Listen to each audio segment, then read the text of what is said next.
All right, so we begin our quarterback rankings with the final 30 quarterbacks that have yet to play. At 30, we have Malik Willis. At 29, we have Bo Nix. At 28, we have Will Levis. 27, Bryce Young. And 26, Jacoby Brissett.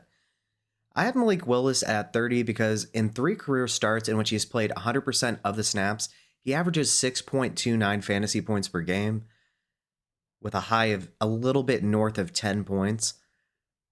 Even though this is a much better situation in Green Bay than he had in Tennessee, I still would prefer every other remaining starting quarterback over him until he proves that he can be a little bit better for us in fantasy. At 29, we have Bo Nix playing against Pittsburgh. All right, so TJ Watt, Pittsburgh really, but specifically TJ Watt, single-handedly destroyed Atlanta in week 1. I'm sorry, but the Denver Broncos are a much worse team than the Falcons are. Bo Nix is inexperienced. The offensive line isn't as good as Atlanta's. The playmakers are nowhere near as good as Atlanta's. I think this is definitely a week to avoid Bo Nix. At 28, we have Will Levis against the Jets. The Jets are just about the worst matchup that you could possibly draw. They held Brock Purdy to 10.34 fantasy points. That's the 49ers. The Titans are nowhere near as talented as the 49ers on offense all around. And so I think Will Levis is an absolute avoid unless you are desperate at quarterback in week 2. At 27, we have Bryce Young against the Chargers. So in week 1, he threw for 161 yards and 2 picks. And that was an easier matchup against the Saints, whereas they're now playing the Chargers. I'd be pretty wary of Bryce Young until we see that he can reduce the interceptions. And another thing is he's throwing on his tippy toes to be able to get over linemen. I mean, he had to throw a jump pass to get around a defensive end and missed wildly in the flat. His height is really proving to be a deficiency that he may not be able to overcome. But it was just 1 week. But for now, in what projects to be arguably a worse matchup against the Chargers, I would definitely avoid Bryce Young if you don't have to play him.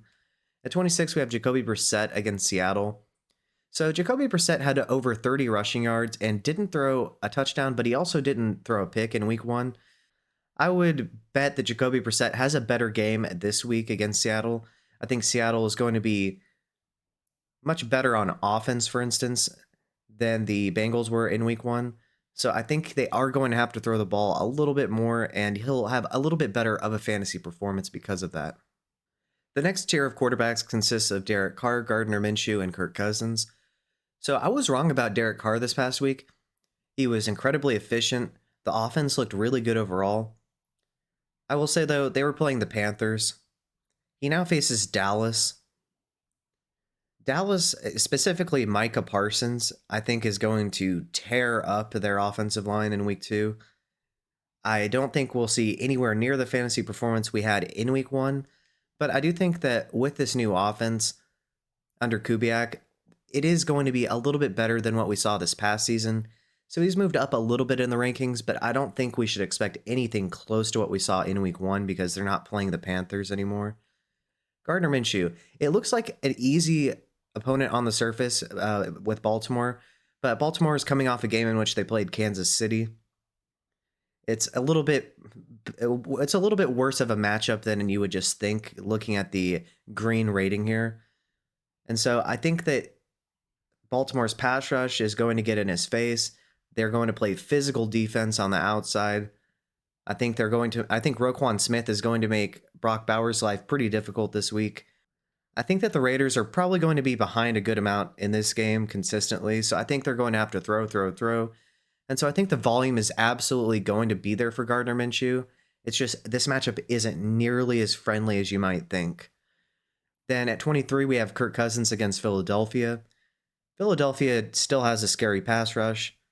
Kirk Cousins looked pretty bad against the scary pass rush of the Steelers. Although I do think that TJ Watt is much better than anyone Philadelphia has. And so I do think that the Falcons are going to be a lot more efficient this game. But once again, Philadelphia played Jordan Love in week 1. I don't think it's quite as inviting of a matchup as you might think on paper. The next tier of quarterbacks consists of Daniel Jones, Deshaun Watson, Sam Darnold, Geno Smith, Aaron Rodgers, and Justin Fields. At 22, we have Daniel Jones. Now, he is coming off a 0 touchdown, 2 interception game, but he was also playing the Vikings, a much more difficult matchup than the Washington Commanders. I expect him to have an okay floor this week due to his rushing upside, and I expect him to probably get a passing touchdown this week. He just needs to reduce those interceptions or he's going to find himself benched pretty quickly. So Deshaun Watson plays against Jacksonville this week. Jacksonville just lost their top corner, Tyson Campbell, to IR. I expect this to be a lot easier of a matchup than he had in week 1 against Dallas, where he had to face off against Micah Parsons.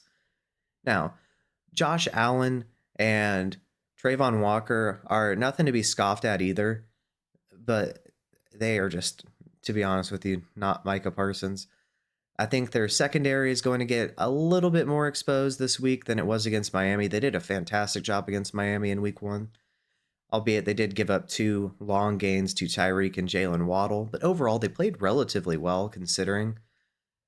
And so I think that Deshaun Watson, because we haven't really seen the ceiling, might not have the best ceiling, but I think he's a very solid floor play this week.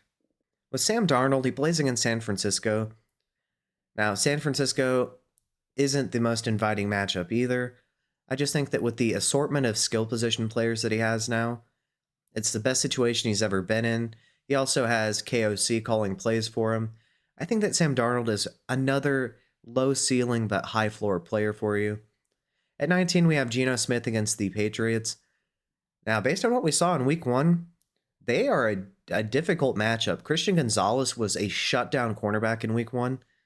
And so I think that he's mostly going to be following DK Metcalf, although DK Metcalf is DK Metcalf, so he's definitely somebody you're starting.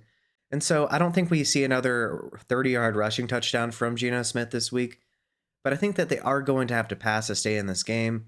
I think that the Patriots looked pretty good in week 1 and may not be quite as much of a basement-dwelling team as we thought. At 18, we have Aaron Rodgers against the Titans. So the Titans shut down the Bears' passing offense.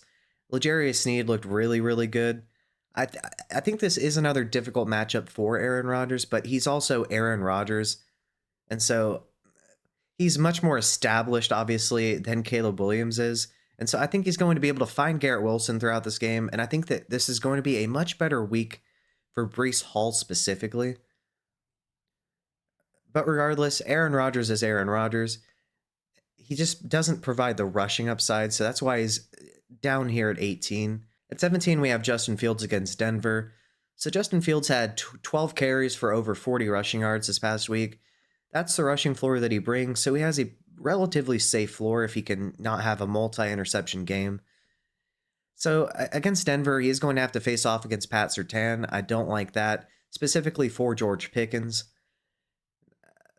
So I don't think he's going to be the highest ceiling play this week, but I think that due to his rushing upside, he has a better floor than most of the players here below him.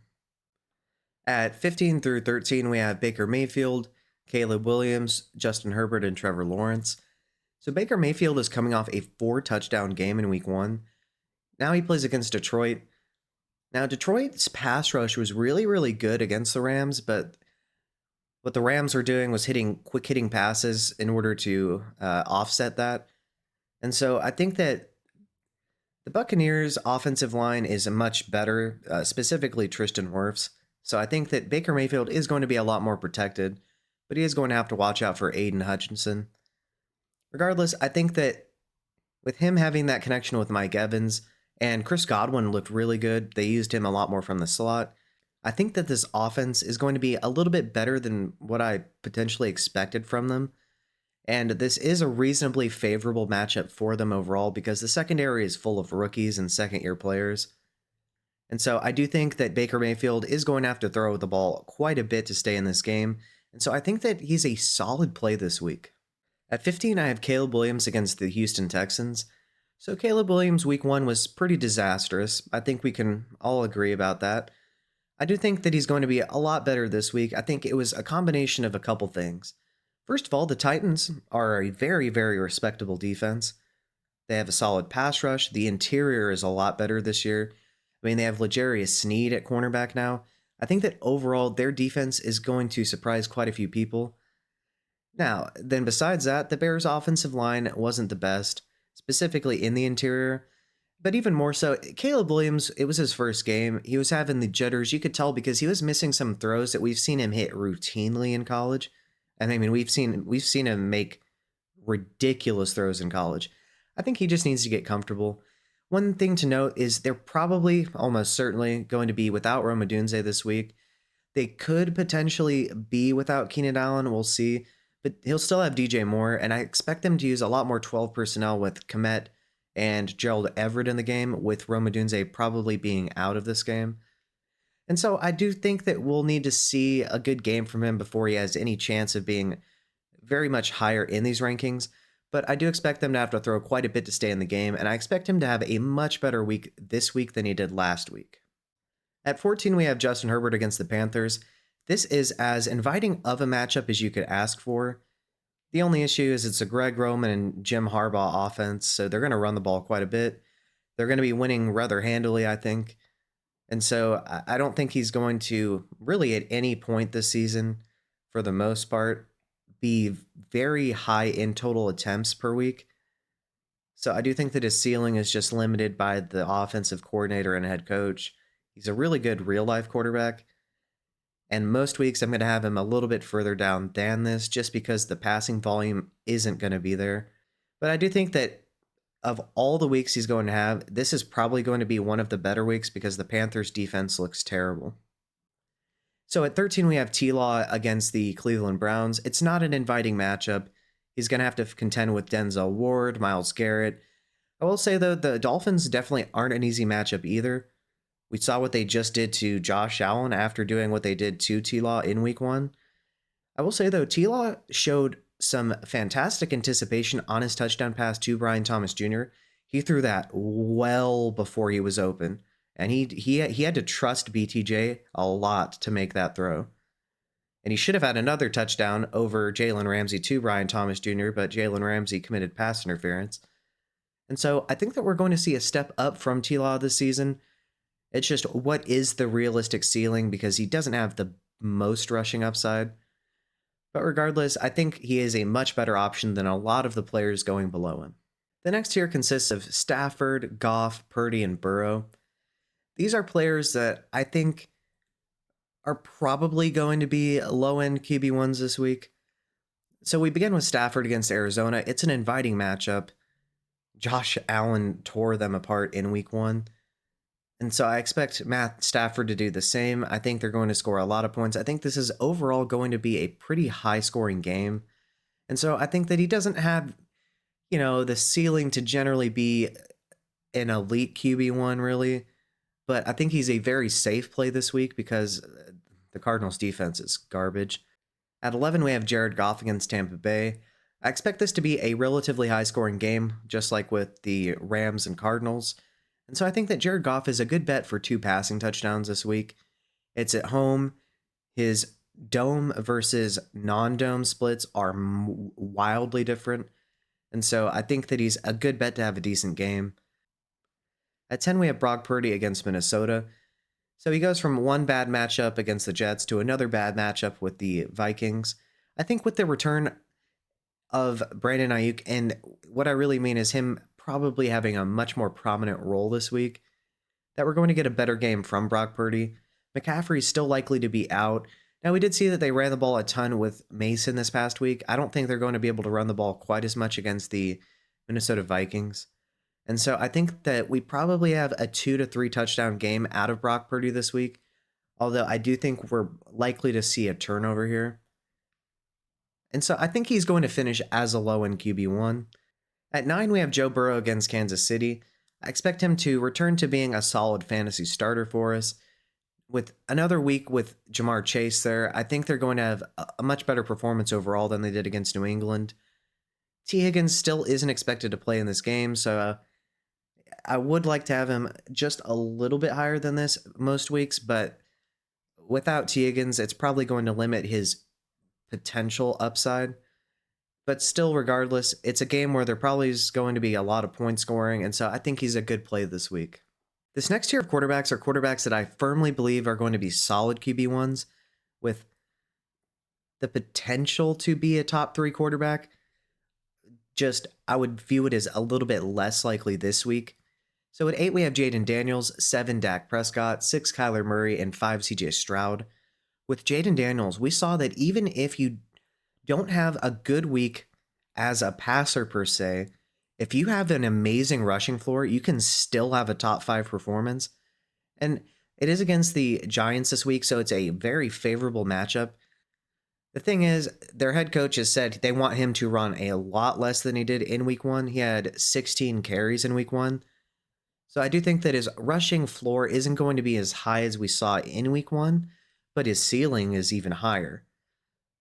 And so I'd like to see one more week before he becomes a little bit more of a top 5 play per week. But regardless, it's a plus matchup, and he's a good bet to have a huge game for us. At 7, we have Dak against the Saints. So the Saints did shut out the Panthers pretty much in week 1. I think they're going to have a lot more trouble with Dak Prescott. I think CeeDee Lamb is going to have a strong game. And so I think that Dak Prescott is a solid play this week. At 6, we have Kyler Murray against the Rams. It's not the most inviting matchup, but he has a fantastic rushing floor and rushing ceiling. The Rams defense is less scary without Aaron Donald, although Jared Verse looks pretty good. And so, I mean, we were able to see that Jared Goff was able to pass on the Rams defense in week 1. I do think that Kyler Murray as a fantasy player provides more upside than Jared Goff did, although the offense isn't quite as good. But regardless, I think it's a pretty solid week, and I think they're going to have to throw the ball quite a bit to stay in this game, so I like him a lot this week. At 5, we have CJ Stroud against the Chicago Bears. Now, I'll be frank with you, this is just about the worst matchup you could possibly have. However, Stroud is really good. He has Tank Dell, Nico Collins, Stephon Diggs. The offense was humming against the Colts, and now while the Colts are a much easier matchup, I still like Stroud this week. We're probably not going to have one of those ceiling games. I just think that he's so good and the offense overall is so good that it's pretty hard to have him well below 5 any given week. And so regardless, you're going to be starting him if you have him. And so the elite tier of quarterbacks, and all of these are quarterbacks that I expect to be inside the top 5, are Patrick Mahomes at 4, Jalen Hurts at 3, Lamar at 2, and ARich at 1. At 5, we have Mahomes against Cincinnati. Not an ideal matchup by any means, but it's still Patrick Mahomes. There's always a good chance he has 303 in the air. And so while he doesn't give us the rushing floor or ceiling that we have with a lot of these other quarterbacks, he's just really, really good. And so I expect this to be a high-scoring game, and I expect us to have a very, very good week for Mahomes. Jalen Hurts against Atlanta, not the best matchup, but it could definitely be worse. Now, in week 1, Saquon Barkley had 2 rushing touchdowns. It remains to be seen on a week-to-week basis, along with the fact that Jalen Hurts didn't have a rushing touchdown in week 1. As I was saying, it remains to be seen on a week-to-week basis the distributions of touchdowns to Barkley versus Hurts on the ground and through the air. But I expect this to be a pretty solid game from Jalen Hurts. He is one of the highest floor quarterbacks for us in fantasy football. At 2, we have Lamar Jackson against the Las Vegas Raiders. Lamar is going to be... He got us over 100 rushing yards in week 1. While Las Vegas does have Max Crosby, one of, if not potentially, the best edge rushers in the NFL, overall, I'm not too scared of this defense for him. He's going to be good this week. He brings one of the highest floors among all quarterbacks in fantasy football. And I expect them to be handily winning this game, so I think they're going to do a lot of running, and that includes Lamar Jackson. At 1, we have ARich. Now, this, once again, is of the remaining quarterbacks. Prayers to Tua Tagovailoa, by the way.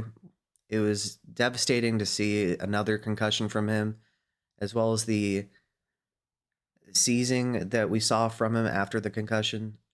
I do hope for his sake that he retires, or at least strongly considers that, as well as that I don't know why out of all of the people in the NFL he wasn't wearing one of the Guardian Cap helmets.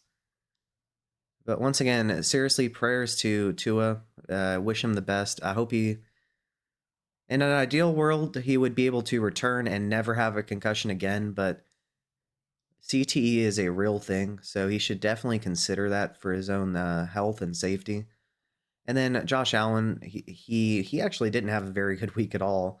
But once again, this is of the remaining quarterbacks. So with ARich, we saw that in a game in which he completed 9 of 19 attempts, he was a top 4 quarterback. I mean, seriously, if you're not even completing 50% of your passes and you're still a top 4 quarterback, that just shows you the elite rushing floor and just overall ceiling that Anthony Richardson possesses. Just like with this past season, he is once again, even though it's only 1 week, he is on pace for 17 rushing touchdowns. If he's able to achieve 15 or more, he is going to be a top 3 fantasy quarterback for us. He has one of the highest floors and highest ceilings of any quarterback, and it's a positive matchup against Green Bay. I expect them to be winning this game, and I expect a very good amount of rushing production from Anthony Richardson. I wouldn't be shocked if he has 2 rushing touchdowns this week. All right, so to conclude, quarterbacks that I think are going to be in the bottom third of fantasy scoring are Malik Willis, Bo Nix, Will Levis, Bryce Young, and Jacoby Brissett.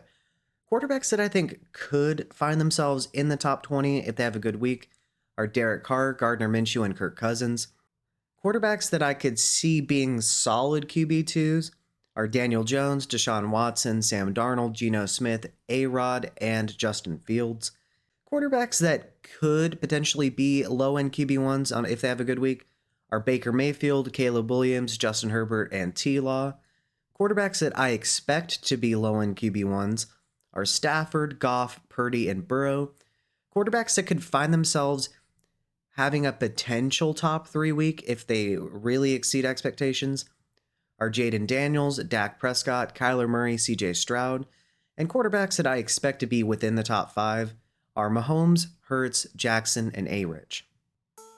So there you have it. Those are my top 30 remaining quarterbacks for fantasy football in week 2. I'm most excited to see how Caleb Williams and Jaden Daniels play this week.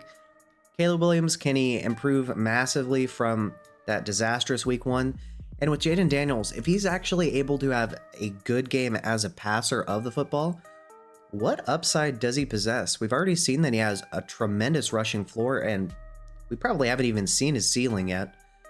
And with Anthony Richardson, is he able to keep up this pace of being a top 5 fantasy quarterback while completing barely half of his passes?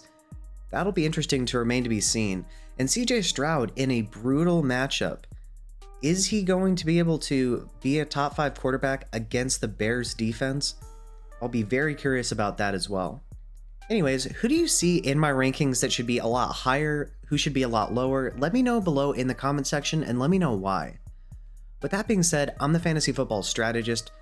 I am releasing quarterback rankings, which is this video, but running back rankings, wide receiver rankings, and tight end rankings for week 2 today and tomorrow. So stay tuned for those. And if you like what you've seen and heard here, please like and subscribe. I'm going to be releasing videos just like these for every week of the fantasy football season, as well as breaking down film from quarterbacks, running backs, tight ends, wide receivers from week to week to see beyond what the baseline stats show us, what we can really expect and what we actually have been seeing from them, regardless of what counting stats tell us. Thank you and have a good day.